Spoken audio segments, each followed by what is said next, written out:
Sur 57 hectares à la périphérie de Toulouse, toute une véritable ville de l'espace, 2500 salariés y travaillent, 60% sont des cadres. En 1968, la pose de la première pierre du centre spatial de Toulouse répondait à toute une volonté de décentralisation impulsée par le général de Gaulle et sur laquelle le ministre Charbonnel ne manquait pas d'insister lors de l'inauguration officielle le 29 octobre 1973. Nous avons affaire ici à une opération de décentralisation tout à fait réussie. Quelques années plus tôt, le 26 octobre 1965, la fusée Diamant décollait d'Anaguir dans le Sahara algérien pour mettre sur orbite le satellite Astérix.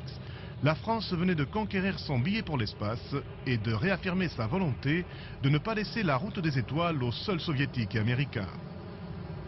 Le CNES, Centre national d'études spatiales, était implanté depuis 1962 à Brétigny dans la périphérie de Paris.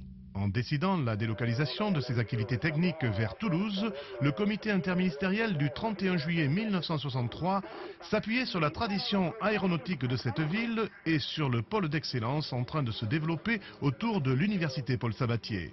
Un gros X cependant, le mot de décentralisation faisait encore plus peur qu'aujourd'hui parmi les intelligentsias parisiennes.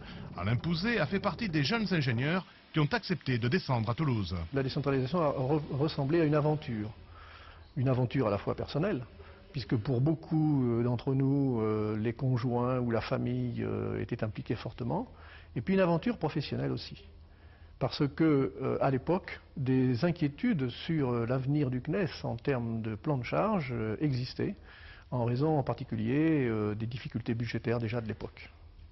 Donc, environ la moitié des personnels qui étaient en région parisienne a préféré se réorienter vers d'autres activités plutôt que de descendre vers la ville rose. Dans cette cité tournée vers les étoiles, la passion, oui, le rêve, à petite dose. Ou alors, il faut qu'il ait un bon gros propulseur capable de lui faire lancer des satellites.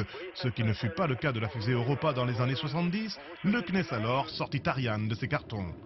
Les 30 ans du centre spatial de Toulouse sont ainsi faits de haut et de bas. Il y eut la grande grève de 1976 d'où sortit le programme Spot. En 1995, le Conseil de l'espace européen, tenu au Capitole, viendra inquiéter les salariés toulousains, de nouveau rassurés par les orientations de l'actuel gouvernement qui ne souhaite pas privilégier les vols habités. Aujourd'hui se pose un grand point d'interrogation vis-à-vis de l'Union européenne. Quelle place doit y prendre le CNES, cette tête de pont française de l'espace en Europe ?